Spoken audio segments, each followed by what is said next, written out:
بسم اللہ والصلاة والسلام علی رسول اللہ اما بعد قل یا عبادی الذین اسرفوا علی انفسهم لا تقنطوا من رحمت اللہ ان اللہ یغفر الذنوب جميعا صدق اللہ العظیم۔ پروگرام اصلاحی نشست میں آپ ناظرین کے سامنے پھر سے حاضر ہوا ہوں، اس امید کے ساتھ کہ آپ سب رمضان کی پرمسرت گھڑیوں سے خوب لطف اندوز ہو رہے ہوں گے۔ ایک بات یہ ہے، جس طرح یہ آیت آپ نے ارشاد تلاوت کی اور پھر اس کا ترجمہ بھی آپ نے ہمارے سامنے رکھا، اس سے بعض لوگ یہ کہتے ہیں کہ اسلام نے دیکھیں پہلی جو پیدائش ہوئی ہے وہ ایک خاتون یعنی حضرت آدم علیہ السلام سے ایک عورت پیدا ہوئی، حضرت حوا علیہ السلام، اور وہ پھر ان کی بیوی بن گئی۔ تو یہاں سے بعض لوگ کہتے ہیں کہ دین اسلام میں اس رشتے کو بہت زیادہ اہمیت ہے، اس کی اہمیت تو اپنی نظر، لیکن اس رشتے کی آڑ میں دیگر حقوق کی پامالی جو ہے نا، وہ بعض لوگ اس کو جو ہے نا اس کو آڑ بنا کے دیگر حقوق کو پامال کرتے ہیں۔ مثلا والدین کے حقوق ہو گئے اور بہن بھائیوں کے دیگر جو حقوق ہیں، رشتہ داروں کے ہیں، بڑوں کے ہیں، جتنے بھی حقوق ہیں، وہ اس رشتے کو جو ہے نا وہ آڑ بنا کے دیگر حقوق کو پس پشت ڈالتے ہیں۔ جی تو یہ تو اپنی جگہ، اس کی اہمیت اپنی جگہ، لیکن اس کی آڑ میں کیا ہم دیگر جو حقوق ہیں اس کو ہم پامال کر سکتے ہیں؟ آپ نے یہ ایک اہم سوال اٹھایا ہے، بلکہ میں اس سے پہلے اصل اس نقطے کی طرف بھی آنا چاہوں گا کہ اسلام نے جو یہ رشتہ ہے، جو ازدواجی رشتہ ہے مرد اور عورت کا، اس رشتے کو کیا اہمیت دی ہے، اور ظاہر بات ہے جب ہم اس کی اہمیت کو سمجھ جائیں گے تو اس کے بعد دیگر جو حقوق ہیں یا دیگر جو پہلو ہیں ہمارے خاندانی نظام میں، جو دیگر رشتے ہیں، تو ان رشتوں کی بھی حیثیت اور ان کی حقیقت بھی ہمارے سامنے پھر نمایاں ہوگی، تاکہ پھر ہم ہر ایک کو اور ہر ایک کے حقوق کو ہم پرکھ سکیں گے، سمجھ سکیں، ہر ایک کو اس کا حق دے سکیں۔ جی ہاں، تو سب سے پہلے یہ جو اسلامی بندھن ہے، جو ازدواجی تعلق ہے، حقیقت میں اسلام نے اس کی اہمیت کا، اللہ رب العزت نے قرآن کریم میں اس کی اہمیت کو بیان فرمایا ہے اور اس کو اپنی نشانیوں میں سے ایک نشانی قرار دیا ہے۔ چنانچہ اللہ تعالیٰ نے سورہ روم میں جب مختلف اپنی نشانیاں بیان فرمائی، ان میں سے ایک یہ نشانی فرمائی کہ وَمِنْ آيَاتِهِ أَنْ خَلَقَ لَكُم مِّنْ أَنفُسِكُمْ أَزْوَاجًا لِتَسْكُنُوا إِلَيْهَا وَجَعَلَ بَيْنَكُم مَّوَدَّةً وَرَحْمَةً، کہ اللہ رب العزت کی نشانیوں میں سے ہے کہ اللہ تعالیٰ نے تم ہی میں سے تمہارے جوڑوں کو پیدا کیا، خلق لکم من انفسکم ازواجا، اور آگے اس کا مقصد یا اس کی اہمیت کو ان الفاظ میں تعبیر کیا، لتسکنوا الیہا، کہ تاکہ تم اس رشتے سے سکون حاصل کر سکو، اور صرف سکون یا سکونت یا اطمینان یا راحت ہی پر اللہ رب العزت نے اس کا انحصار نہیں کیا، باقی آگے فرمایا وجعل بینکم مودۃ ورحمہ، کہ ہم نے اس رشتے کی وجہ سے اس جوڑے میں مودت اور رحمت ڈال دی۔ اور آخر میں اللہ تعالیٰ فرماتا ہے کہ ان فی ذلک لآیات لقوم یتفکرون، کہ اسی رشتے پر اگر ہم انسان غور کرنے لگ جائیں تو اللہ تعالیٰ نے غور و فکر کرنے والوں کے لیے اس میں بڑی نشانیاں ہیں۔ تو گویا کہ یہ رشتہ بہت آسان رشتہ نہیں ہے، بلکہ دوسری جگہ قرآن کریم میں سورہ نساء میں اللہ رب العزت نے اس کو میثاقاً غلیظا سے تعبیر کیا ہے، مضبوط بندھن۔ تو گویا کہ جب یہ مضبوط بندھن ہے اور مضبوط رشتہ ہے تو اس کے حقوق بھی آپسی بڑے مضبوط ہیں، ایک مرد کے، ایک یعنی شوہر کے اپنے بیوی سے اور بیوی کے اپنے شوہر سے۔ لیکن اسلام نے جہاں اس کی اس اہمیت کو بیان فرمایا میرے بھائی، وہیں اور میرے ناظرین، وہیں اللہ رب العزت نے جو دوسرے حقوق ہیں ان کو بھی ان کی اہمیت جو ہے وہ بتائی ہے۔ میں ایک مثال دوں گا، اسی سے انشاءاللہ ہم سمجھ جائیں گے کہ جب حقوق کا معاملہ ہے تو اللہ رب العزت نے ہمیں حقوق میں بھی توازن رکھنے کی تعلیم دی ہے، کہ جو میاں بیوی کے حقوق ہیں وہاں ایک اپنا توازن ہو، اور اسی طریقے سے والدین اور اولاد وہاں ایک حقوق ہیں، ان کے ایک اپنا اہمیت ہے، اس کا ہمیں توازن اپنی زندگی میں یا اسلامی زندگی میں ہمیں برقرار رکھنا چاہیے. اور اس اہمیت کو اللہ تعالیٰ نے سورہ بنی اسرائیل میں بیان فرمایا کہ وَقَضَىٰ رَبُّكَ أَلَّا تَعْبُدُوا إِلَّا إِيَّاهُ وَبِالْوَالِدَيْنِ إِحْسَانًا، کہ اللہ رب العزت نے فیصلہ کیا ہے کہ تم اللہ ہی کی عبادت کرو، اس کے علاوہ کسی اور کی عبادت نہ کرو. وَبِالْوَالِدَيْنِ إِحْسَانًا، اور والدین کے ساتھ حسن سلوک کا برتاؤ کرو. دیکھیں اللہ تعالی نے اپنی عبادت کے بعد تو سب سے پہلا حکم دیا ہے کہ والدین کے ساتھ حسن سلوک کا. تو یہ ایک خاندانی جو تعلق ہے اس میں ایک یہ تعلق بھی آتا ہے، جو اسلامی جو اسرہ یا اسلامی جو کنبہ ہے اس میں والد، والدین اور اس کی اولاد اور ان کی اولاد، یہ ایک تعلق بھی ہے. تو اس کو بھی ہمیں اپنے میاں اور بیوی کے جو حقوق ہیں ان کی کہیں پاسداری کرتے ہوئے ہم سے رائے گاہ ہونا لگ جائے، اسلام اس کے خلاف ہے اور اسلام اس کی اجازت نہیں دیتا ہے. ہاں مین چیز. اچھا ڈاکٹر صاحب، یہ ایک مقدس رشتہ ہے، ایک بنیادی رشتہ ہے، جس طرح حضرت آدم علیہ السلام کی تخلیق کے بعد سب سے پہلا رشتہ یہی وجود میں آیا. لیکن ہم اس کے فوائد پہ تو بات آپ سے ہم سنیں گے، باتیں اچھی اچھی باتیں سنیں گے، لیکن کیا اس رشتے کی طرف کوئی ترغیب بھی دلائی ہے شریعت نے؟ جو ہمارا دین اسلام ہے کیا اس نے ہماری اس طرف ترغیب دلائی ہے کہ آپ اس رشتے کو اپناؤ، اس کے ساتھ جو ہے نا جڑ جاؤ؟ اگر دلائی ہے تو اس کی کیا صورتیں ہو سکتی ہیں؟ دیکھیں، جیسے میں نے پہلے آپ کو شروع میں نے یہ بیان کیا تھا، ناظرین کے سامنے بات بھی رکھی کہ اسلامی سوسائٹی کی تشکیل اسی رشتے سے ہوتی ہے. مرد اور عورت، میاں اور بیوی کا جو یہ رشتہ ہے، اسی رشتے سے ایک پوری اسلامی سوسائٹی بعد میں جنم لیتی ہے. تو ظاہر بات ہے اس کے تعلق سے اسلام میں اللہ رب العزت نے قرآن کریم میں اور نبی اکرم صلی اللہ علیہ وسلم نے اپنے احادیث مبارکہ میں اس تعلق سے متعدد اسالیب میں اور مختلف اسالیب میں اس کی اہمیت کو جو ہے وہ بیان فرمایا ہے. بلکہ اللہ رب العزت نے قرآن کریم میں سابقہ انبیاء علیہ الصلاۃ والسلام جو انسانیت کا سب سے برگزیدہ طبقہ ہے اور اسلام کی نظر میں سب سے یا انسانیت میں سب سے اعلیٰ ترین جو گروہ ہے اور مقدس ترین جو گروہ وہ انبیاء علیہ الصلاۃ والسلام کا ہے، ان کے بارے میں اللہ رب العزت نے قرآن کریم میں کیا فرمایا کہ وَلَقَدْ أَرْسَلْنَا رُسُلًا مِّن قَبْلِكَ وَجَعَلْنَا لَهُمْ أَزْوَاجًا وَذُرِّيَّةً، کہ ہم نے اے نبی کریم صلی اللہ علیہ وسلم آپ سے پہلے ہم نے رسول بھیجے اور ان کو ہم نے ان کی بیویاں بھی ہم نے عطا کی اور انہیں اولاد بھی عطا کی. تو میرے بھائیو، یہاں سے اس کی اہمیت کا ہمیں پتہ چلتا ہے کہ انبیاء علیہ الصلاۃ والسلام کو بھی اللہ رب العزت نے اس کی ترغیب دلائی اور اس کی اہمیت دلائی. اسی طریقے سے اللہ تعالیٰ نے قرآن کریم میں مختلف مقامات پر، چنانچہ ایک جگہ اللہ رب العزت نے فرمایا کہ وَأَنكِحُوا الْأَيَامَ مِنكُمْ وَالصَّالِحِينَ مِنْ عِبَادِكُمْ وَإِمَائِكُمْ،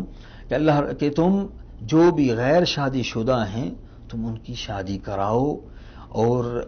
تیسری جگہ اللہ رب العزت نے قرآن کریم میں سورہ نساء میں فرمایا کہ فَانكِحُوا مَا طَابَ لَكُم مِّنَ النِّسَاءِ مَثْنَىٰ وَثُلَاثَ وَرُبَاعَ، کہ تم میں جس کو طاقت ہو وہ 2 شادی کرے، 3 کرے، 4 کرے، اور جو تم میں سے خائف ہو کہ وہ عدل نہیں کر پائے گا فَإِنْ خِفْتُمْ أَلَّا تَعْدِلُوا فَوَاحِدَةً، تو تم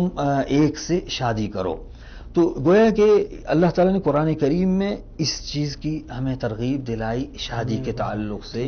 کہ یہ انسانیت کی لازمی ایک حصہ ہے اور اس کے بغیر. اچھا وہ تو ہے لازمی حصہ ہے کیونکہ انسانی فطرت کا تقاضا ہے، انسانی طبیعت کا تقاضا ہے، اس کی جو نفسیاتی جو ہے نا اس کا ایک تقاضا ہے. لیکن کیا کہ اس کے کوئی دیگر کوئی فوائد بھی ہیں؟ اسلام نے اس رشتے کی طرف ترغیب کیوں دی ہے؟ ایک تو ہم چلو اس کا فائدہ ہمیں نظر آتا ہے کہ اس کی وجہ سے معاشرے کی عفت برقرار رہتی ہے، خاندان کی جو عصمت ہے، اس کا جو تقدس ہے وہ برقرار رہتا ہے. لیکن یہ ازدواجی زندگی کے کوئی دیگر بھی فوائد ہیں؟ اسی کی طرف میں آ رہا تھا پہلے کہ اسی ضمن میں، اور آپ نے اس سوال کو مزید جو ہے وہ ابھار کر اس کی مزید اس کو اہم بنایا ہے. اللہ رب العزت ہمیں جزائے خیر دے. اور وہ اسلام میں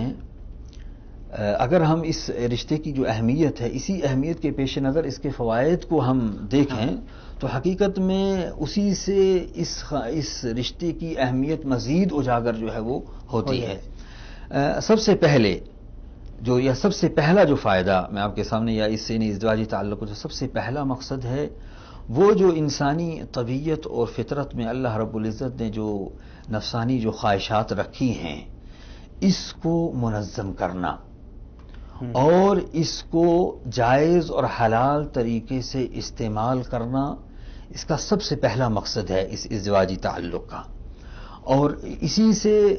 یہ ایک حلال رشتہ برقرار رہے گا اور پھر اس سے ایک پاکیزہ خاندان جو ہے وہ وجود پذیر ہوگا. اگر ہم اس کو جیسے کہ مشہور مقولہ ہے کہ تعرف الاشیاء بازدادها، کہ بہت ساری چیزیں اپنے متضاد سے جو ہے وہ پہچانی جاتی ہیں. اگر ہم اسلامی جو خاندان میں جو شادی کی جو اہمیت ہے اور ازدواجی جو تعلقات کے تعلق سے جو اسلام نے اس کی ترغیب دلائی ہے، اگر اس کو ہم غور کرتے ہوئے جو غیر اسلامی اس وقت سوسائٹی ہے اس پر ہم نظر دوڑائیں تو ہمیں جو ہے اس کا کھل کر ہمیں احساس ہوگا کہ جو یہ رشتہ ہے، اس رشتے کا جہاں ایک یہ فائدہ ہے کہ انسان کی جو طبعی و فطرتی جو خواہش ہے وہ پائے تکمیل کو پہنچی ہے اور حلال طریقے سے پہنچتی ہے، وہیں اس کا فائدہ بقائے نسل کے تعلق سے ہے کہ اس سے انسانی نسل کی بقا ہے. اور اللہ رب العزت نے اللہ کے رسول صلی اللہ علیہ وسلم سے ایک صحابی نے جب آ کر دریافت کیا کہ اللہ کے رسول صلی اللہ علیہ وسلم، میں نے ایک عورت جو انتہائی خوبصورت ہے، میں اس سے شادی کرنا چاہتا ہوں، لیکن وہ اولاد دینے کے لائق نہیں ہے، یعنی اس کے ہاں یہ ایک عیب ہے یا یہ کمی ہے. تو اللہ کے رسول صلی اللہ علیہ وسلم نے اس صحابی کو اس سے شادی کرنے سے منع فرمایا. ایک دوسرے صحابی آئے، ان سے بھی منع فرمایا. تیسرے آئے اور اس کے بعد اللہ کے رسول صلی اللہ علیہ وسلم نے فرمایا کہ تزوج الودود الولود فانی مقاتل بکم الامم، کہ تم ایسی عورت سے شادی کرو جو محبت دینے والی اور اولاد دینے والی ہے، تاکہ میں قیامت کے دن دیگر امتوں پر میں فخر کروں. تو یہ خاندانی نسل کی جو بقا کا ذریعہ ہے وہ یہی ایک رشتہ ہے جس سے یہ بقا جو ہے وہ قائم بھی رہتی ہے اور پاکیزہ انداز سے. جبکہ اگر ہماری جو غیر اسلامی سوسائٹی ہے اس میں اس چیز کے فقدان سے آپ دیکھیں کہ کتنی برائیاں جنم لے رہی ہیں اور خاندانی منصوبہ بندی ہے اور دیگر جو، اور اس کی وجہ سے پھر جتنی بیماریاں ہیں وہ ساری کی ساری جنم لیتی ہیں. ظاہر بات ہے اس کا اس چیز سے تعلق جڑا ہوا ہے کہ جب اسلامی سوسائٹی انسانی ایک فطرت سے دور ہوئی ہے، اور صرف اسلام ہی نہیں بلکہ ہمارا یعنی اللہ کے رسول صلی اللہ علیہ وسلم سے قبل دیگر جو انبیاء علیہم الصلاۃ والسلام یا آسمانی جو ادیان جو آج کی سوسائٹی میں تصور کیے جاتے ہیں، ان میں بھی ازدواجی اس رشتے کی اہمیت کو جو ہے وہ اجاگر کیا گیا ہے اور اس کے فوائد کو جو ہے وہ بیان کیا گیا ہے. چلیں بات جاری رکھیں. ہاں، ایک اور جو فائدہ ہے یا ایک اور جو مقصد ہے اس رشتے کا وہ ہے کہ اسی سے جب یہ رشتہ ہوگا اور اس سے جب انسانی نسل جو جنم لیتی ہے تو ظاہر بات ہے انسانی نسل کی پرورش اور پرداخ یہ انتہائی اہم رکن ہے ایک کسی بھی سوسائٹی کی یعنی کامیاب رہنے کے لیے اور کسی بھی سوسائٹی کا تقدس برقرار رکھنے کے لیے. تو اس میں بھی یہ رشتہ اہم رول ادا کرتا ہے اور کلیدی رول اپنا ادا کرتا ہے، کیونکہ اگر یہ رشتہ نہ ہو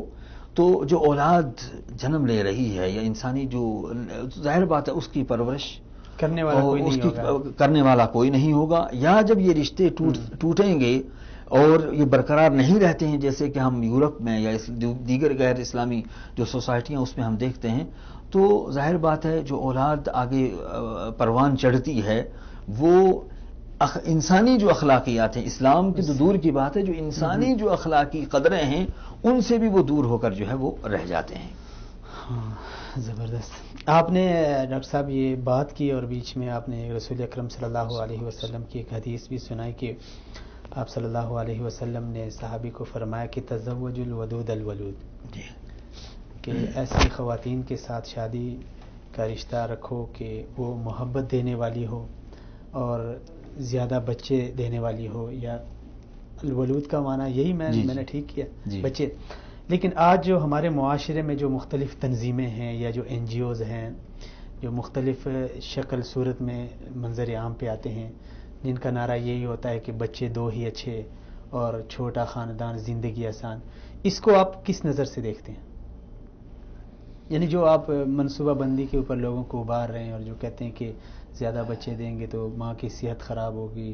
اور باپ کو مسئلہ ہوگا، پرورش کا مسئلہ ہوگا، اس کو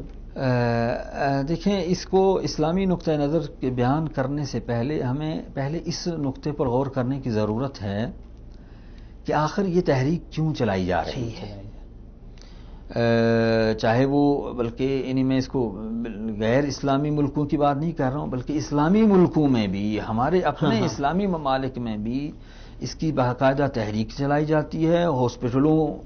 کی جو دیواریں ہیں وہ بھری رہتی ہیں، ہم دو ہمارے دو، اور اس انداز سے مطلب دیگر عبارتوں کے ساتھ اشتہارات جی اور ہاں، جو مختلف چیزیں۔ اس کی سب سے بنیادی جو چیز ہے جس پر ہمیں غور کرنے کی ضرورت ہے کہ اگر ہم وہ سبب ڈھونڈیں کہ جس سبب کی وجہ سے یہ تحریک اٹھائی جاتی ہے، وہ یہی ہے کہ جی جب زیادہ اولاد ہوگی تو رزق ان کی کہاں سے آئے گی، ان کو کہاں سے ہم جو ہے وہ پالیں پوسیں گے، کہاں سے ہم رزق لائیں گے، کیسے ان کی تعلیم اور تربیت کا ہم بندوبست کریں گے الی آخر۔ یعنی یہی بنیادی جو چیز ہے جس کی بنیاد پر آگے جو ہے ساری تحریکیں جو ہے پھیلائی جاتی ہیں، جبکہ بحیثیت مسلمان ہمارا یہ ایمان ہے، اور اللہ رب العزت نے قرآن کریم میں اس کو بیان فرمایا ہے کہ وما من دابۃ الا علی اللہ رزقها، کہ جو بھی اس کائنات پر جو یہ رینگنے والی جو مخلوقات ہیں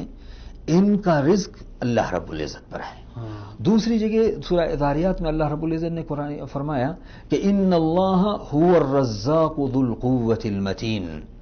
کہ جہاں اللہ تعالیٰ نے پہلے یہ فرمایا کہ وما خلقت الجن والانس الا لیعبدون، کہ میں نے انسانوں اور جنوں کو اپنی عبادت کے لیے پیدا کیا ہے، اس کے بعد اللہ تعالیٰ نے فرمایا کہ ان اللہ هو الرزاق ذو القوة المتین، کہ اللہ رب العزت ہی رزق دینے والا ہے اور وہ طاقت والا ہے۔ تو یہاں جب ایک مومن اور مسلمان کا یہ ایمان ہے، اس کے دل اور اس کے رگ و پے میں یہ چیز پیوست ہے کہ ہمارا رزق اللہ رب العزت نے لکھ رکھا ہے اور وہ ہمیں پہنچ کر رہے گا، تو پھر ہمیں ان تحریکوں یا ان شکنجوں میں ہمیں پڑنے کی ضرورت ہی نہیں ہے۔ اور جب یہ چیز نہیں آئے گی تو پھر ہم اسلامی جو تصور ہے اولاد کو بڑھانے کا یا نسل انسانی کی بقا کا تصور، اس کو پھر ہمارے لیے سمجھنا آسان ہو جائے گا۔ اور ظاہر بات ہے اللہ رب العزت نے جہاں قرآن کریم میں اور رسول اکرم صلی اللہ علیہ وسلم نے اپنی حدیث میں اس چیز کو اس انداز سے بیان فرمایا، اور اگر ہم حقیقی معنوں میں لا الہ الا اللہ محمد الرسول اللہ کا اقرار کرنے والے ہیں، اگر ہم حقیقی معنوں میں اپنے رب سے اور اپنے نبی سے محبت کرتے ہیں، تو ہمارے سامنے اللہ اور اللہ کے رسول صلی اللہ علیہ وسلم کا کلام ہونا چاہیے، اور اسی کے مطابق ہماری یہ زندگی بھی یا یہ پہلو بھی زندگی کا ہمارا ہونا ہمارے چاہیے۔ خیالات، ہمارے تصورات، یعنی جو یہ تو ہمارے ذہنوں میں مغرب نے یا جو مغرب زدہ ذہنوں نے ہمارے ذہنوں میں یہ چیز ڈال دی اور ہم اپنے دینی اسلام کو چھوڑ کے ان کے پیچھے چل دیے۔ جی ہاں، خیر یہ چیزیں تو آپ نے اس کے بارے میں نقطۂ نظر اسلام کا جو تصور تھا وہ بیان کیا ہے، لیکن دیکھیں ڈاکٹر صاحب، یہ جو ازدواجی زندگی ہے، میاں بیوی کا جو رشتہ ہے، آپ نے اس کی طرف اشارہ بھی کیا کہ اس کا ایک فائدہ یہ ہے کہ اس سے یعنی جو نسل انسانی ہے اس کی بقا جو ہے نا وہ وجود میں آتی ہے، جی وہ چیز واقع پذیر ہوتی ہے۔ لیکن یہ جو نسل انسانی بڑھتی ہے اولاد کی صورت میں، کیونکہ جب میاں بیوی یہ رشتہ جو آپس میں ان کا بندھ جاتا ہے تو ان سے آگے جو پہلا جو تصور ہوتا ہے وہ اولاد کا ہوتا ہے، اور اولاد سے پھر آگے یہ رشتہ آگے پھیل جاتا ہے. کیا یہ اولاد کے والدین کے ساتھ اس رشتے کو اسلام نے کس نظر سے دیکھا ہے؟ ہم ذرا اس کی بھی تھوڑی سی وضاحت کریں گے تو پھر آگے بات پھیل جائے. جہاں تک جیسے پہلے وہ میں نے ذکر کیا کہ یعنی اس ازدواجی تعلق جو انسانی خاندان کی بنیاد ہے اس کے مختلف مقاصد میں سے ایک مقصد جو ہے وہ بقائے نسل ہے. اور اسی سے ایک جڑی اور چیز کا بھی میں اشارہ کر دوں اور اس کے بعد پھر آپ کے اس جو نقطے کی طرف میں آتا ہوں گا کہ بقائے نسل اور ساتھ ہی ساتھ یہی ایک ذریعہ ہے جو انسانی نسب جو ہے نسل اور نسب کی حفاظت کا بھی ذریعہ ہے. چنانچہ اس کا ذکر اللہ رب العزت نے قرآن کریم میں فرمایا کہ واللہ جعلکم من انفسکم ازواجا وجعل لکم من ازواجکم بنین وحفادا، کہ اللہ رب العزت نے تم میں سے تمہارے جوڑے پیدا فرمائے اور پھر ان جوڑوں سے اللہ رب العزت نے بنین بیٹے اور پھر آگے جو ہے وہ نسل کو اللہ تعالیٰ نے وجود بخشا. تو گویا کہ اس جوڑے سے ہی اللہ تعالیٰ نے اگلی نسل کا تعلق بیان کیا ہے. اور یہی اسلامی تصور ہے کہ جبکہ اسی اسلامی رشتے جو ازدواجی یہ رشتہ ہے اسی رشتے سے بقائے نسب جو ہے نسب انسان کا نسب جو برقرار رہتا ہے اس کی یہی ایک واحد صورت ہے کہ جس سے انسان اور جس کا ذکر اللہ تعالیٰ نے قرآن کریم میں دوسرے مقام پر کیا تھا جس کا میں نے پہلے آپ کے سامنے اشارہ کیا کہ یا ایھا الناس انا خلقناکم من ذکر وانثی وجعلناکم شعوبا وقبائل لتعارفوا ان اکرمکم عند اللہ اتقاکم. تو یہ جو شعوب ہیں یہ جو قبائل ہیں مختلف ان سارے قبائل کا تعلق جو نسب کا تعلق ہے وہ اسی رشتے سے جڑتا ہے. جب یہ رشتہ نہیں ہوگا تو ظاہر بات ہے پھر نسب برقرار نہیں رہے گا، یا جب یہ پاکیزہ رشتہ وجود پذیر نہیں ہوگا اور اس کے ساتھ غلط رشتے قائم ہونے شروع ہو جائیں گے تو ظاہر بات ہے وہ نسب جو صحیح نسب ہے وہ برقرار نہیں رہے گا. تو یہ ایک پہلو ہے ہمارے یعنی اس ازدواجی تعلق کی اہمیت کا اور ازدواجی رشتے کی اہمیت کا. تو بقائے نسل کے تعلق سے اللہ رب العزت نے قرآن کریم میں جب اس چیز کو بیان فرمایا جہاں اس کی اہمیت کو وہیں اللہ تعالیٰ نے اولاد کے تعلق سے بھی قرآن کریم میں اللہ رب العزت نے فرمایا سورہ شورى کے اندر کہ للہ ملک السماوات والارض یخلق ما یشاء یہب لمن یشاء اناثا ویہب لمن یشاء الذکور او یزوجہم ذکرانا واناثا ویجعل من یشاء عقیما، کہ آسمان اور زمین کی بادشاہت اللہ کے لیے ہے اور اللہ تعالیٰ جو چاہتا ہے اللہ رب العزت پیدا کرتا ہے. اس کے بعد اللہ تعالیٰ نے فرمایا کہ یہب لمن یشاء اناثا، جسے اللہ رب العزت چاہتا ہے اسے بچیاں دیتا ہے اور جسے چاہتا ہے اللہ تعالیٰ بچے دیتا ہے اور جسے اللہ رب العزت چاہتا ہے اسے بچے اور بچیاں دونوں سے نوازتا ہے. وَيَجْعَلُ مَن يَشَاءُ عَقِيمًا، اور جسے اللہ رب العزت چاہتا ہے اسے جو ہے وہ بانجھ ہی رکھتا ہے. تو اس قرآن کریم کی اس آیت پر غور کرنے سے ہمیں دو چیزوں کا پتہ چلتا ہے. ایک تو یہ کہ اولاد دینے والی ذات صرف اللہ رب العزت کی ذات ہے اور اس کا ذریعہ اللہ رب العزت نے اس رشتے کو قرار دیا ہے کہ جس سے انسانی نسل جو ہے وہ آگے بڑھتی ہے. اور پھر اولاد کا جو مرد اور عورت یعنی بچے اور بچیوں کی شکل میں یہ اختیار بھی صرف اور صرف اللہ رب العزت نے اپنے ہاتھ میں رکھا ہے کہ جسے اللہ تعالیٰ چاہتا ہے وہ بچیاں عطا کرتا ہے، جسے چاہتا ہے بچے جو ہے وہ عطا کرتا ہے. تو اس پہلو سے اور جسے چاہتا ہے بانجھ رکھتا ہے. یہاں ایک نقطہ بیان کرنا انتہائی ضروری ہے کہ جب کبھی کسی ہم میں سے کسی کو جب اگر اولاد نہ ہو تو وہ انتہائی مایوس ہو جاتا ہے اور انتہائی گریہ و زیاری کرنے لگ جاتا ہے، بلکہ اللہ پر اس کی شکوے شکایتیں ہونے لگ جاتی ہیں نعوذ باللہ من ذالک، اس کی کم علمی کی وجہ سے اور ناواقفیت کی وجہ سے. جبکہ قرآن کریم کی یہ آیت ہمیں بتا رہی ہے کہ یہ دینے والی ذات اللہ رب العزت کی ذات ہے اور اللہ تعالی بندے کو وہ عطا کرتا ہے جو اس کے لیے بہتر ہوتا ہے. تو اس وجہ سے ہمیں اپنے رب کی رضا کے ساتھ ہمیشہ راضی رہنا چاہیے کہ جو اس کا فیصلہ ہے اسی میں ہماری دنیا اور آخرت کی انشاءاللہ بہتری ہے. جی ناظرین، اللہ ہی جسے چاہتا ہے بیٹیوں سے نوازتا ہے، جسے چاہے بیٹوں سے جسے چاہے بیٹے بیٹیاں دونوں عطا کر دیتا ہے اور جسے چاہے بانجھ رکھتا ہے. یہاں پہ میرے ذہن میں دو بہت ہی اہم باتیں ہیں جو خاندانی نظام کے اس ٹاپک کو سنتے ہی آپ کے ذہن میں بھی یقیناً آئی ہوں گی. وہ باتیں، وہ سوالات، وہ میں ڈاکٹر صاحب سے پوچھوں گا، لیکن یہاں پہ میں لینا چاہتا ہوں ایک چھوٹا سا بریک کے بعد پھر سے ملتے ہیں. ہمارے ساتھ رہیں.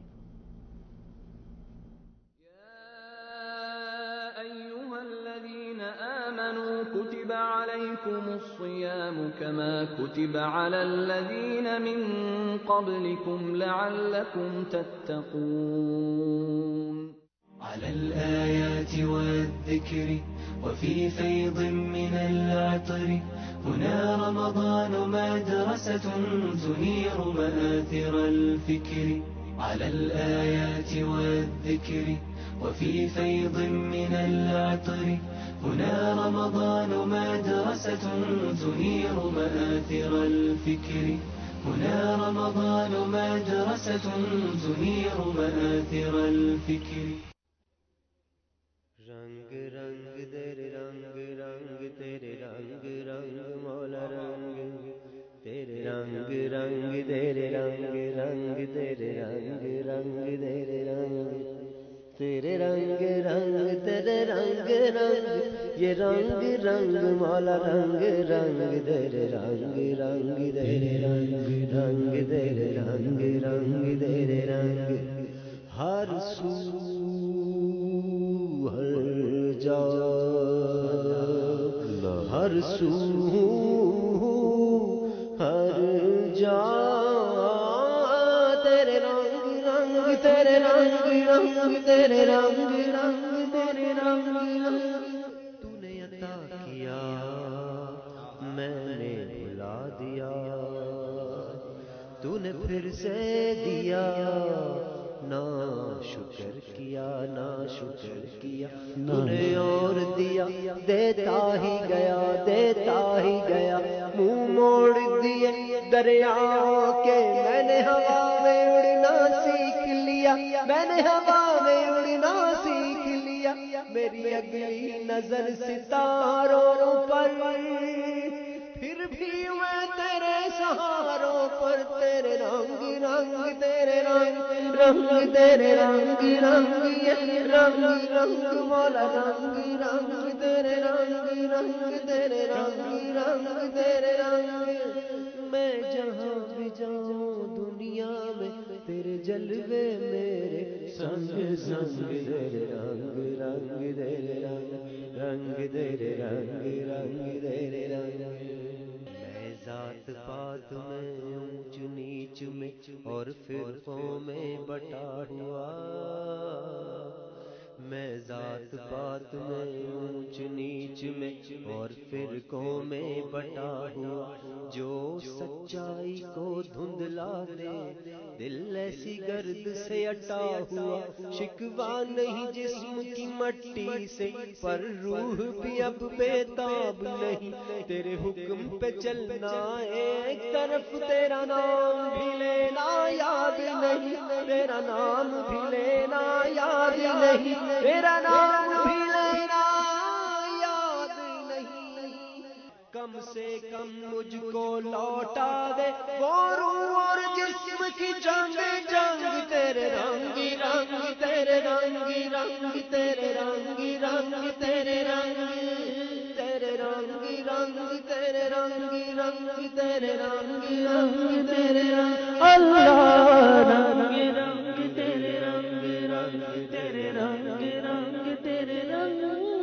تیرے رنگ رنگ تیرے رنگ رنگ تیرے رنگ رنگ.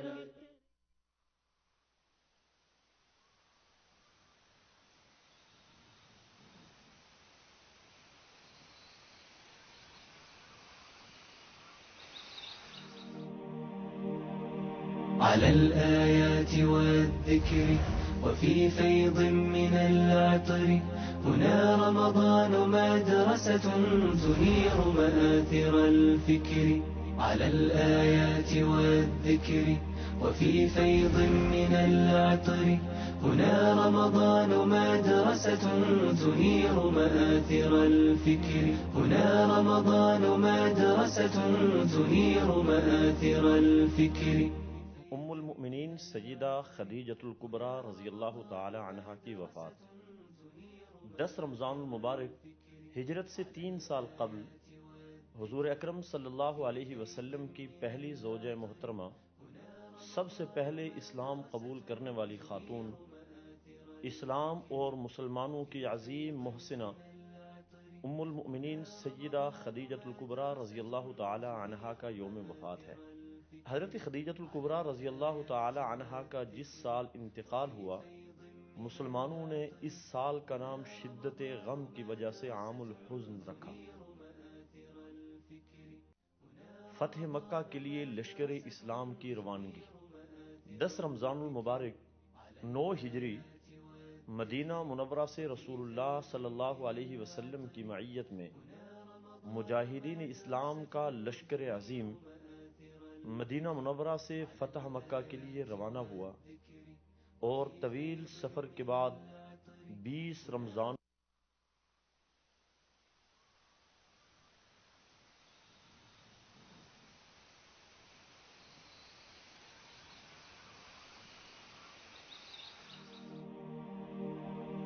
على الآيات والذكر وفي فيض من العطر هنا رمضان مدرسة تنير مآثر الفكر على الآيات والذكر وفي فيض من العطر هنا رمضان مدرسة تنير مآثر الفكر هنا رمضان مدرسة تنير مآثر الفكر 14 رمضان المبارک 630 ہجری سلطان صلاح الدین ایوبی کی فوج کے معروف کمانڈر حاکم اربل مظفر الدین ابو سعید کوکبری بن زین الدین کا انتقال ہوا۔ جامع مسجد الازہر کی بنیاد 14 رمضان المبارک 359 ہجری مصر کی معروف مسجد جامع مسجد الازہر کا سنگ بنیاد رکھا گیا۔ 2 سال کے بعد تعمیر مکمل ہوئی۔ جامع مسجد میں ایک مدرسہ بھی قائم کیا گیا۔ بعد ازاں یہی مدرسہ دنیا کی عظیم یونیورسٹی جامع الازہر کے طور پر متعارف ہوا۔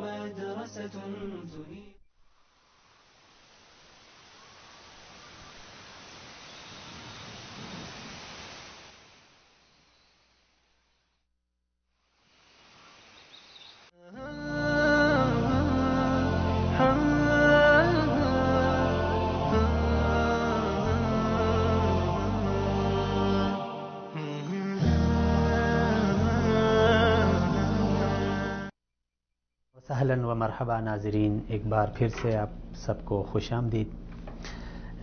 بریک میں جانے سے پہلے میں نے عرض کیا تھا کہ بلکہ ڈاکٹر صاحب نے قرآن ایک آیت سنائی، اس کا ترجمہ کیا، میں نے اس کا خلاصہ 2 لفظوں میں بیان کیا کہ اولاد اللہ رب العزت کی ذات دیتی ہے، اور پھر اس اولاد کا رزق بھی اسی ذات کے ذمے ہے، کیونکہ جو ذات پتھروں میں اور درختوں کے تنوں کے اندر کیڑوں کو اور کیڑے مکوڑوں کو رزق دیتی ہے، تو یقیناً وہ اپنی اشرف المخلوقات کو ضرور رزق دے گی۔ اللہ رب العزت ہی جسے چاہے بیٹے دے، جسے چاہے بیٹیاں دے۔ ہمیں شکوہ نہیں کرنا چاہیے، شکایت نہیں کرنی چاہیے، مایوس نہیں ہونا چاہیے، نا امید نہیں ہونا چاہیے۔ ایک تو یہ چیز، اسلام تو یہی ہمیں کہتا ہے، ہمیں ہر حال میں شکر کرنا چاہیے۔ اگر کوئی ایسی صورتحال ہماری زندگی میں آ جائے جس سے ہمیں تھوڑی سی تکلیف پہنچے، تو اس پہ صبر کا طریقہ بھی ہمیں اسلام نے سکھایا ہے، اور یہی مومن کی شان ہے کہ جس کے اوپر رسول اکرم صلی اللہ علیہ وسلم نے بھی تعجب کیا ہے کہ تعجب ہے مومن کی شان پر، اس کے ہر معاملے میں خیر ہی خیر ہے۔ اگر اسے کوئی بلائی پہنچتی ہے، کوئی خوشی ملتی ہے، تو اس پہ شکر کرتا ہے، اور اگر زندگی میں کبھی ایسا موڑ آتا ہے کہ اس کے دل کو ٹھیس پہنچتی ہے، تکلیف پہنچتی ہے، درد پہنچتا ہے، دکھ پہنچتا ہے، تو وہ اس پہ صبر کر لیتا ہے اور یہ بھی اس کے لیے خیر ہی خیر ہے۔ ناظرین، ہمارے معاشرے کی جو ایک ذہنیت بنی ہے وہ کچھ یوں ہے۔ ایک کی طرف تو میں نے اشارہ کیا کہ ایک مایوسی ہوتی ہے، کسی کی اولاد نہ ہو تو وہ شکوے شکایتیں، اور پھر دکھ اور افسوس کی بات تو یہ ہے کہ وہ اس کے لیے غلط راستے اختیار کر لیتے ہیں۔ کہیں جا کے کہتے ہیں کہ فلاں جگہ پہ ایک دربار ہے، ایک بابا ہے، ایک فلاں درخت ہے، ایک یہ ہے وہ ہے، اولاد دینے والی ایک سرکار ہے، یہ یعنی غلط راستے، ایک تو یہ غلط راستے اختیار کرتے ہیں، اور ایک یہ ہوتا ہے کہ اللہ سے شکوہ کرتے ہیں، تھوڑی سی تکلیف پہنچے تو یہی کہتے ہیں کہ اللہ کو اس دنیا میں میں ہی ملا تھا،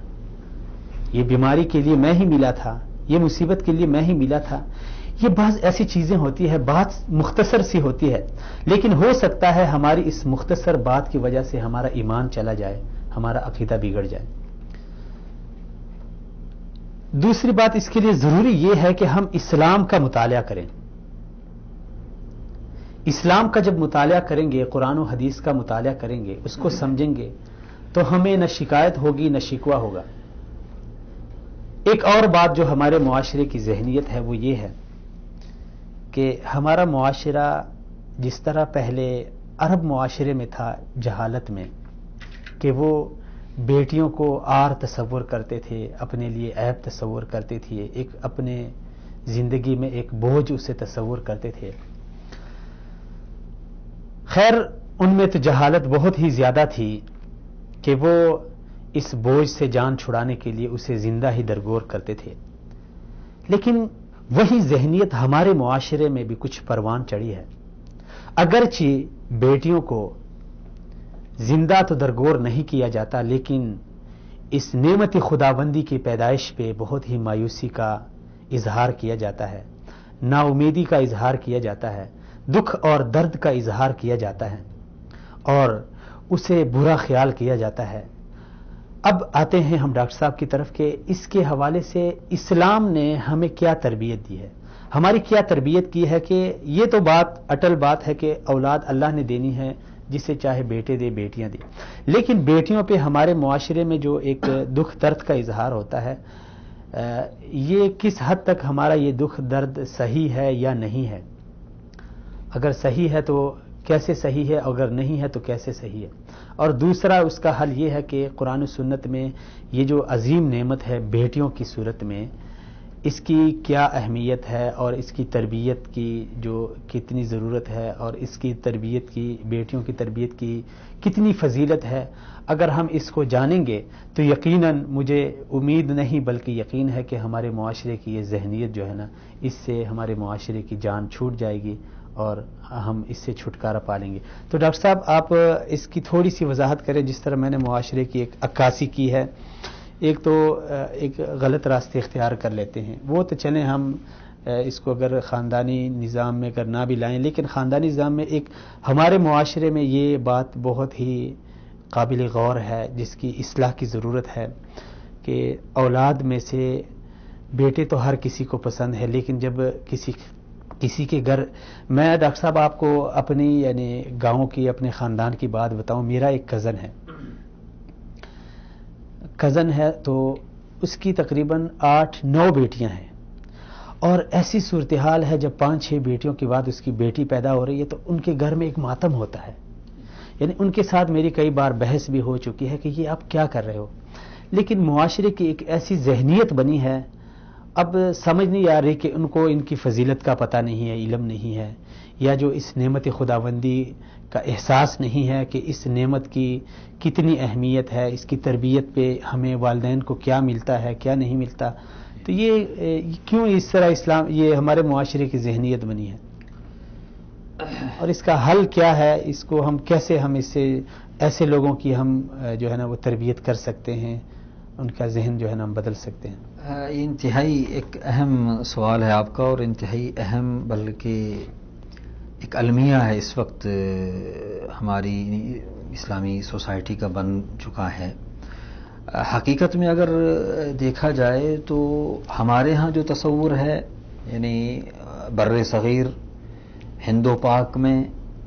تو یہ بھی اسلام سے پہلے جو وہاں جو سماج تھا، جو ہندوانہ جو رسم و رواج تھیں، ان میں جو عورت کا مقام تھا،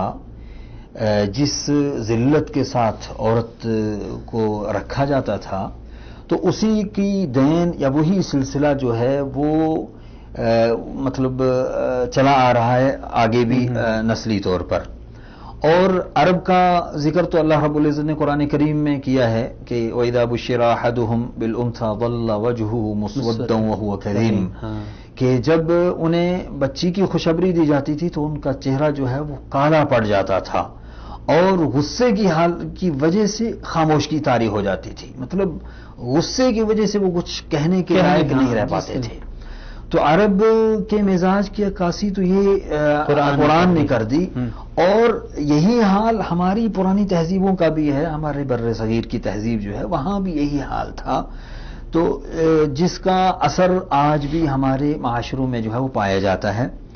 اور دوسرا جو پہلے میں نے آپ کے سامنے جو پہلی بات وہ آئی تھی کہ جو یعنی خاندان یہ نسلی منصوبہ بندی کی، ایک وہ پہلو بھی ہے جو غرب کی طرف سے آیا ہے، تو اس پہلو کو لے کر بھی معاملہ جو ہے وہ انتہائی پیچیدہ بن کر رہ گیا ہے. دو چیزیں ہیں اس میں افسوسناک جس کو میں پہلے اظہار کروں گا، اور اس کے بعد جو ہمارا دین اس تعلق سے کیا کہتا ہے وہ ہم بیان کریں گے. سب سے پہلے یہ کہ اللہ رب العزت نے ہی بچے اور بچیاں یہ دونوں میرے رب کی دین ہیں، یہ ہمارے خالق نے ہمیں یہ عطا کی ہیں دونوں نعمتیں. تو اس میں ہمیں اپنے رب پر ایمان کی وجہ سے ہمیں بالکل خوشی بخوشی ہر نعمت کو قبول کرنا چاہیے. زبردست. اب اس نعمت کی ناشکری یا اس نعمت کی ناقدری دو پہلو سے ہوتی ہے ہمارے معاشروں میں. ایک تو یہ کو جس کا آپ نے اظہار کیا کہ افسوس کر کے، دکھ کا اظہار کر کے، وہ ہے کہ ہم اللہ پر راضی نہیں ہیں، اللہ رب العزت کی دین پر ہم راضی نہیں، نعوذ باللہ من ذالک. اور اس سے بڑا گناہ یا اس سے بڑا جو ہے کردار ان بعض کم علم لوگوں کا یا جاہل لوگوں کی طرف سے آتا ہے جو بچی کے پتہ چلنے کی صورت میں حالت حمل ہی میں اس بچی کو جو ہے وہ ضائع کر دیتے ہیں یا حمل ہی کو ضائع کر دیتے ہیں. ایسے بھی بالکل سننے میں آیا، اور یہ انتہائی بڑا المیہ ہے. بلکہ اس کی وجہ سے ہمارے یعنی ہندوستان جو ایک غیر اسلامی ملک ہے، انہوں نے پابندی لگائی ہے کہ یعنی حالت حمل میں کسی کو کرنے پر، یعنی یہ قانون انہوں نے بنایا محض اس وجہ سے. تو میرے بھائیو، جب ہمارا اسلام کہ ایک بچہ جس کی روح پھونکی جا چکی ہے، بعض یعنی تحقیقات یا بعض روایات کے مطابق 4 مہینے 10 دن میں، اور بعض روایات سے پتہ چلتا ہے کہ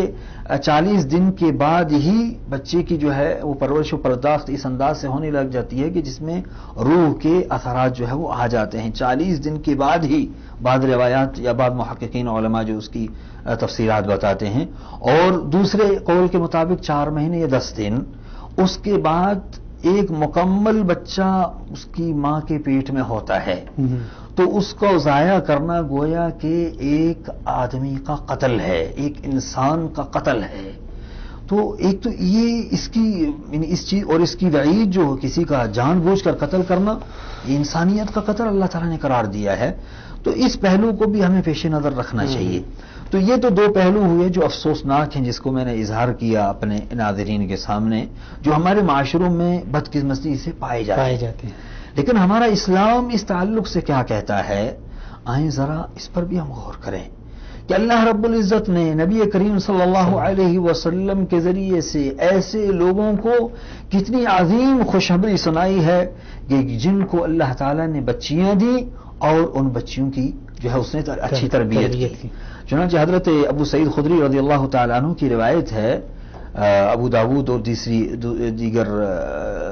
سنن ابی داود اور دوسری حدیث کی کتابوں میں حدیث موجود ہے کہ اللہ کے رسول صلی اللہ علیہ وسلم نے فرمایا کہ من عال 3 بنات فأدبهن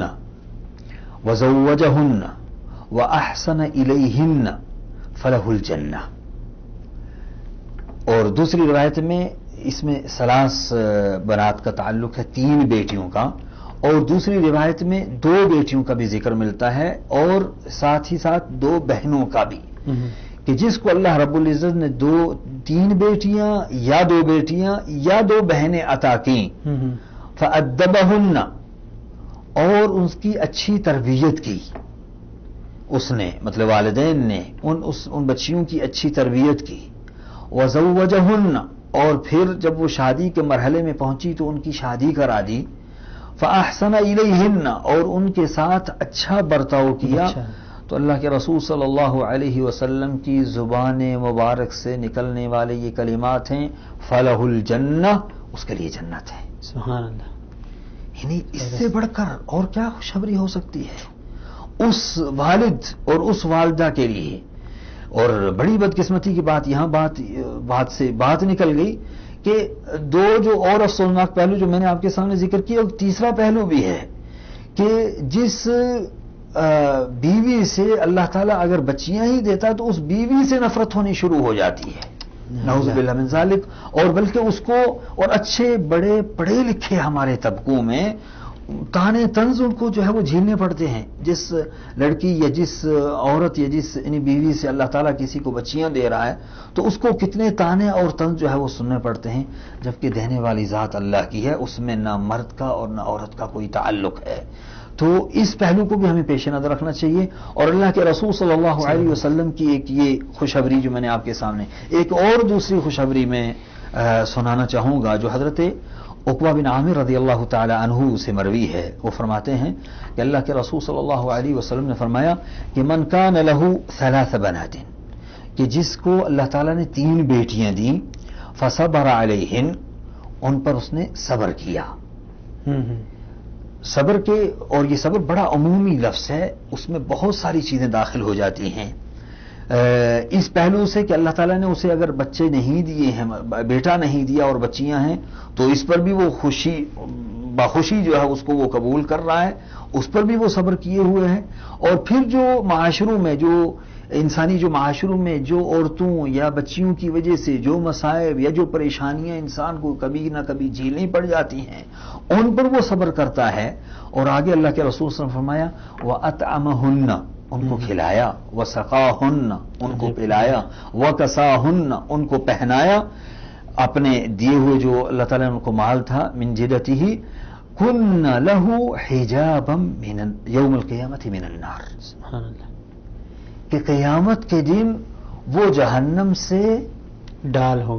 بن جائیں گی، پردہ ہو جائیں گی. دیکھیں پہلی روایت میں یا پہلی حدیث میں اللہ کے رسول صلی اللہ علیہ وسلم بچیوں کی تربیت کی وجہ سے جنت کی بشارت دے رہے ہیں، اور دوسری جو حدیث میں نے آپ کے سامنے بیان فرمائی وہ اس سے بھی عظیم ہے. کیونکہ اور اس کو میں وضاحت کرنا چاہوں گا اس سے عظیم کیوں، کیونکہ جب یہ ہے کہ جنت میں داخل ہو جاتا ہے بندہ، داخل ہوگا، جب یہ خوشخبری دی گئی ہے تو اس کا مطلب ہے کہ کسی نہ کسی مرحلے میں وہ جنت میں ضرور داخل ہوگا. لیکن یہ ضروری نہیں ہے کہ وہ پہلے ہی مرحلے میں جنت میں داخل ہو. جبکہ جو دوسری حدیث کا جو مفہوم ہے اللہ کے رسول صلی اللہ علیہ وسلم نے بیان فرمایا کہ کن لہ حجابا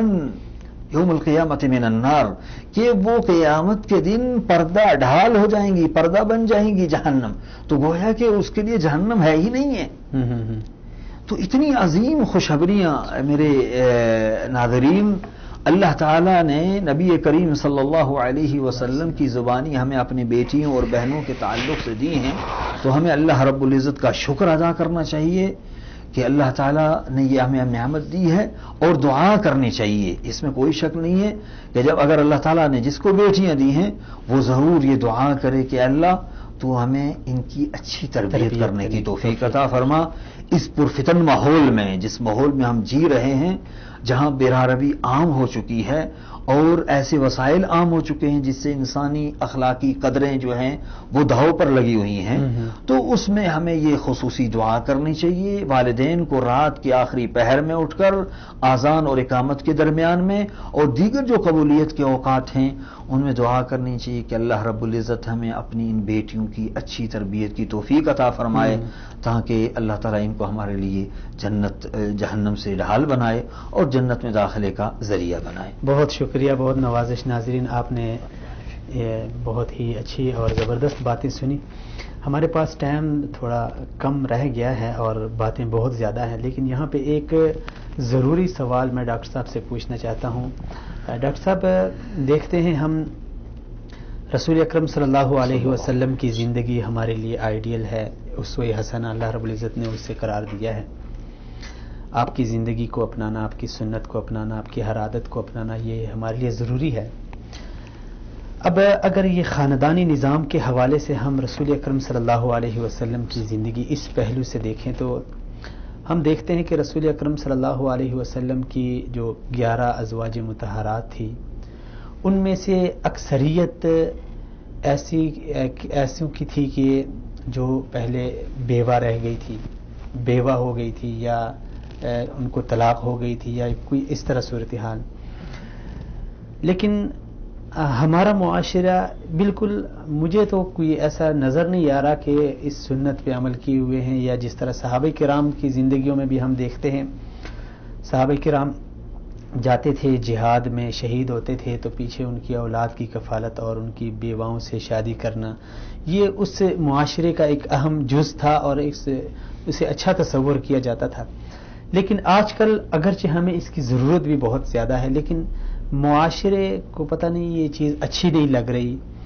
یا اس کو اچھا تصور نہیں کر رہے ہیں، یا اس کے بارے میں معاشرے کو اسلامی جو نقطۂ نظر ہے اس سے آگاہی نہیں ہے۔ حالانکہ ضرورت ہمیں اس چیز کی بہت زیادہ ہے۔ مثلا دیکھیں ہمارا معاشرہ، ہمارے خاص کر مسلم ممالک اس حد تک پہنچ چکے ہیں کہ ہمیں جہاں غیروں نے اپنے جکڑے میں لیا ہوا ہے تو اپنے بھی کچھ ایسے ہیں جنہوں نے ہمارے اوپر یلغار کر رہے ہیں، اور آئے روز ہم دیکھتے ہیں ہمارے معاشرے میں، ہماری مسجدوں میں دھماکے ہوتے ہیں، مدرسوں میں ہوتے ہیں، مارکیٹوں میں ہوتے ہیں، بس اوقات سینکڑوں لوگ ایک ایک دھماکے میں شہید ہو جاتے ہیں، ایک ایک حادثے میں شہید ہو جاتے ہیں، فوت ہو جاتے ہیں۔ لیکن پیچھے دیکھا جائے تو ایک جو نظام ہے معاشرے کا وہ درہم برہم ہو جاتا ہے، کیونکہ جب ظاہر بات ایک آدمی شہید ہو جائے، دنیا سے فوت ہو جائے، چلا جائے، چاہے وہ تو اس کے جو یتیم ہیں یا اس کی جو بیوہ ہے اس کی تو کوئی کفالت کر لے گا، لیکن معاشرے میں ایسے لوگوں کی اکثریت دیکھی جا رہی ہے اور پیچھے ان کی اولاد کی تربیت بھی نہیں ہو رہی ہے اور نہ ان کی جو بیوائیں ہیں ان کا خیال رکھا جا رہا ہے۔ تو ہمارا معاشرہ کیا اس میں اسلامی نقطۂ نظر سے غافل ہے یا لا علم ہے، یا اس چیز کو برا تصور کرتے ہیں؟ اگر آپ اس کی تھوڑی سی وضاحت کریں کہ کیا ہمارے معاشرے کو جو ایسے افراد ہیں جن کے پاس اللہ تعالیٰ نے استطاعت رکھی ہے، مال کے لحاظ سے بھی، صحت کے لحاظ سے بھی، ہر لحاظ سے ان کو اللہ رب العزت نے استطاعت دی ہے، اور پھر بھی وہ اس جو اہم پہلو کو پسی پشت ڈالے ہوئے ہیں، تو ان کو اگر آپ کوئی میسج دینا چاہیں، کوئی پیغام دینا چاہیں؟ حقیقت میں موجودہ ماحول کے لحاظ سے آپ کا یہ ایک انتہائی اہم سوال ہے۔ دیکھیں، اسلامی خاندان اور اسلامی سوسائٹی کو کسی بھی ایسے پہلو سے جس سے کہ اسلامی خاندان دھرم برہم ہو کر رہ جائے یا اس کا جو اسلامی تشخص ہے وہ متاثر ہو، اسلام نے اس کا بہترین حل جو ہے وہ دیا ہے۔ تو اس میں جو اسلامی خاندان میں جو مختلف مسائل اوقات وقت کے لحاظ سے حالات کے اعتبار سے آتے ہیں، تو اس میں ایک پہلو یہ ہے جس کی طرف آپ نے اشارہ کیا ہے، تو اور اس کا اسلام نے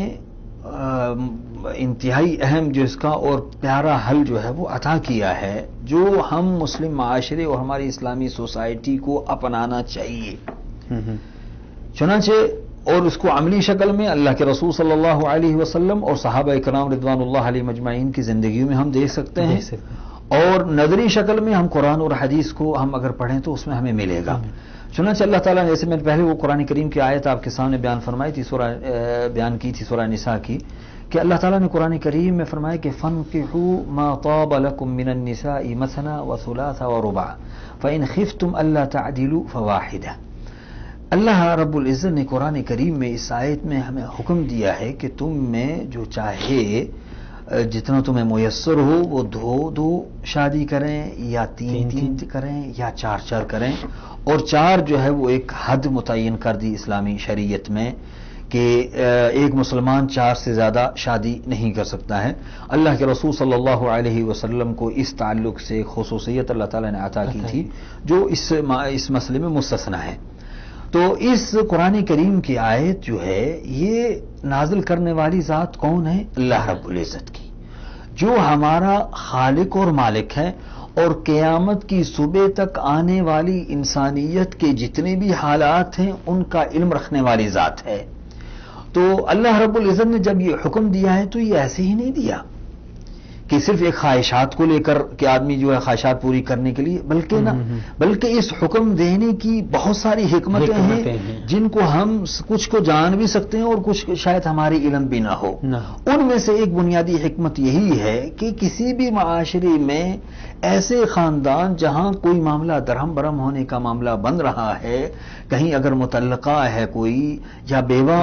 کوئی عورت ہو چکی ہے، اس کے بچے ہیں، ان کو پالنے اور پوسنے والا، ان کی پرورش و دیکھ ریکھ کرنے والا کوئی نہیں ہے، اور خود ان عورتوں کی عزت اور پاکدامنی کا بھی سوال ہے، تو اس کے لیے شریعت نے ایک حل رکھا ہے جس کا عملی طور پر، جس کی طرف آپ نے بھی اشارہ کیا تھا کہ صحابہ کرام رضوان اللہ علیہ مجمعین کا اگر ہم عمل دیکھیں کہ انہوں نے 1 سے زیادہ شادیاں کی ہیں۔ خلفائے راشدین ہی کو ہم دیکھ لیں، حضرت ابوبکر صدیق ہیں، حضرت عمر فاروق ہیں، حضرت علی رضی اللہ تعالیٰ عنہ اور حضرت عثمان رضوان اللہ علیہ مجمعین، یہ اللہ کے رسول صلی اللہ علیہ وسلم نے ان کے حیات میں بھی صحابہ کرام نے، اور اللہ کے رسول صلی اللہ علیہ وسلم کے بعد صحابہ کرام نے 1 سے زیادہ جو ہے وہ شادیاں کی، اور شریعت نے اس کی طرف جو ہے وہ ابھارا ہے۔ اور بلکہ اللہ کے رسول صلی اللہ علیہ وسلم فرمایا کہ یا معاشر الشباب من استطاع منکم الباءۃ فلیتزوج، کہ جو تم میں سے طاقت رکھتا ہے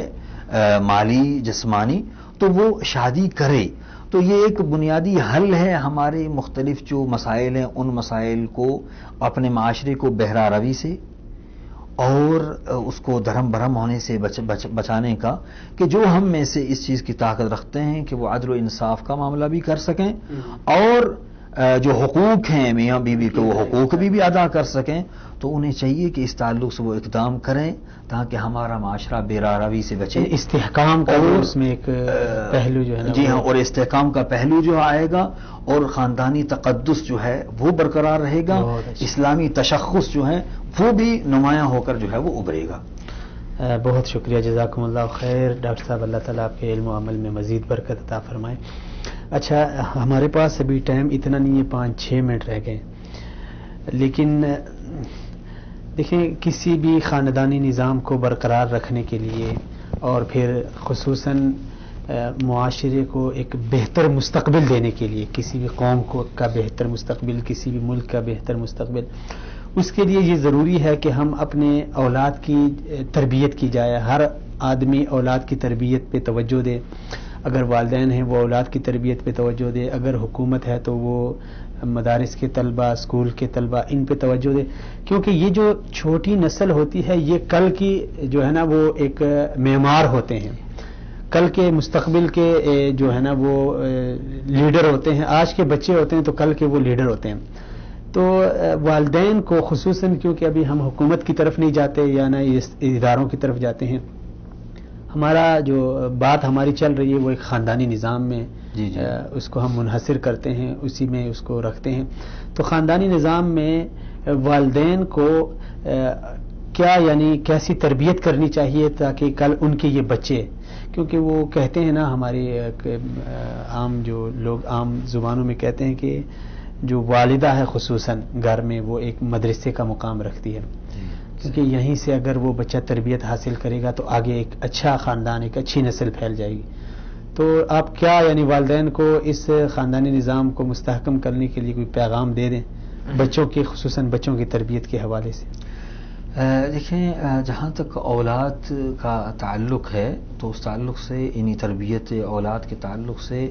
اللہ تعالیٰ نے قرآن کریم میں اس کی طرف ابھارا ہے، اور نبی کریم صلی اللہ علیہ وسلم نے اپنی بے شمار احادیث میں بھی اور عملی طور پر بھی.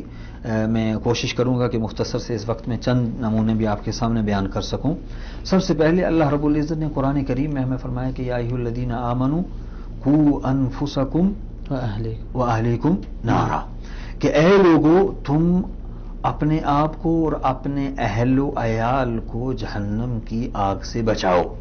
تو یہ قرآن کریم کا یہ وہ بنیادی اعلان اور بنیادی حکم ہے ہم مسلمانوں کے لیے، جس میں ہمیں اپنے آپ کو بھی اور اپنے اہل و عیال جس میں بیوی اور بچے آتے ہیں تو ان کو جہنم کی آگ سے بچانے کی جو ہے اللہ تعالیٰ نے ہمیں جو ہے وہ ترغیب دلائی ہے اور اس چیز کو بیان کیا ہے. اسی طریقے سے اگر ہم اللہ کے رسول صلی اللہ علیہ وسلم کی احادیث کو پر نظر دوڑائیں تربیت اولاد کے تعلق سے، تو بچے کی پیدائش سے لے کر اور پھر اس کی پروان نوجوانی کے پورے مرحلے تک ہر اسٹیپ پر اللہ کے رسول صلی اللہ علیہ وسلم نے ہمیں رہنمائی کی ہے. یہاں تک کہ نام کے تعلق سے کہ جب بچہ پیدا ہو تو اس کا اچھا نام رکھا جائے. اللہ کے رسول صلی اللہ علیہ وسلم کے پاس ایک شخص آیا، جب نام پوچھا تو انہوں نے کہا کہ میرا نام حزن ہے. تو اللہ کے رسول صلی اللہ علیہ وسلم نے اس کا نام چینج کیا، کہا نہیں تم سہل ہو. حزن یعنی غمزدگی اور سہل یعنی سہل آسانی. تو اللہ کے رسول صلی اللہ علیہ وسلم نے اس کا نام بدلا. اسی طریقے سے 7ویں دن اللہ کے رسول صلی اللہ علیہ وسلم نے والدین کو یہ ادب سکھایا اور حکم سکھایا کہ بچے کا اگر بچہ ہے لڑکا ہے تو 2 ذبیحہ اور اگر لڑکی ہے تو 1 ذبیحہ عقیقہ کا جو ہے وہ دیا جائے اور 7ویں دن اور اس کا نام بھی جو ہے وہ رکھا جائے. اسی طریقے سے اللہ کے رسول صلی اللہ علیہ وسلم نے آگے حکم دیا کہ مروا اولادکم بالصلاۃ وہم ابناء 7، کہ تم اپنی اولاد کو نماز کا حکم دو جب وہ 7 سال کے ہو جائیں، اور واضربوا علیہا وہم ابناء 10، کہ ان کو مارو جب وہ 10 سال کے ہو جائیں. اور پھر ساتھ ہی فرمایا وفرقوا بینہم فی المضاجع، کہ جو سونے میں ان کے بستروں کو الگ الگ کر دو. یہ انتہائی اہم پہلو ہے جو ہمارے معاشروں میں اس کے تعلق سے بڑی کوتاہی پائی جاتی ہے. تو ہمیں اس چیز کی ترغیب دلائی گئی. اللہ کے رسول صلی اللہ اور عملی نمونہ نبی کریم صلی اللہ علیہ وسلم کے اللہ کے رسول صلی اللہ علیہ وسلم کے گود میں پلنے والے حضرت عمر بن ابی سلمہ رضی اللہ تعالی عنہ وہ بیان فرماتے ہیں کہ اللہ کے رسول صلی اللہ علیہ وسلم کے ساتھ میں کھانے پر بیٹھا ہوا تھا تو میں جہاں چاہتا ہاتھ مارتا تھا پلیٹ میں. تو اللہ کے رسول صلی اللہ علیہ وسلم نے فرمایا کہ یا غلام سم اللہ وکل بیمینک وکل بما یلیک، کہ اے بیٹے اللہ کے نام سے تم کھانا شروع کرو اور دائیں ہاتھ سے کھاؤ اور جو تمہارے سامنے ہے وہاں سے تم کھانا کھاؤ. غلطی بیٹے سے صرف ایک ہو رہی تھی کہ وہ پلیٹ میں جہاں بھی تھا ہاتھ وہاں اس کا جا رہا تھا، وہ خود بیان فرماتے ہیں. لیکن اللہ کے رسول صلی اللہ علیہ وسلم نے مکمل آداب ہمیں سکھائے، کھانے کے پورے آداب اللہ کے رسول صلی اللہ علیہ وسلم نے سکھائے کہ اللہ کے نام سے ہمیں کھانا شروع کرنا چاہیے دائیں ہاتھ سے، اور جو ہے وہ اب جو سامنے ہو وہ اس سے. اسی طریقے سے اللہ کے رسول صلی اللہ علیہ وسلم ایک مرتبہ حضرت عبداللہ بن عباس جو ہے بیٹھے ہوئے تھے ان سواری میں اللہ کے رسول صلی اللہ علیہ وسلم کے پیچھے، تو اس وقت مخاطب کیا نبی کریم صلی اللہ علیہ وسلم نے تربیت اور ان کو سکھانے کے لیے، علم سکھانے کے لیے. تو وہ مشہور حدیث ہے جس میں اللہ کے رسول صلی اللہ علیہ وسلم نے فرمایا کہ یا غلام انی اعلمک بکلمات، کہ اے غلام اے بیٹے میں تمہیں چند چیزیں سکھا رہا ہوں.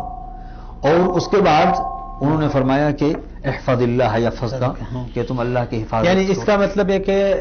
بچپن بلکہ پیدائش سے لے کے جوانی کے مرحلے اور بلکہ اس سے بعد بھی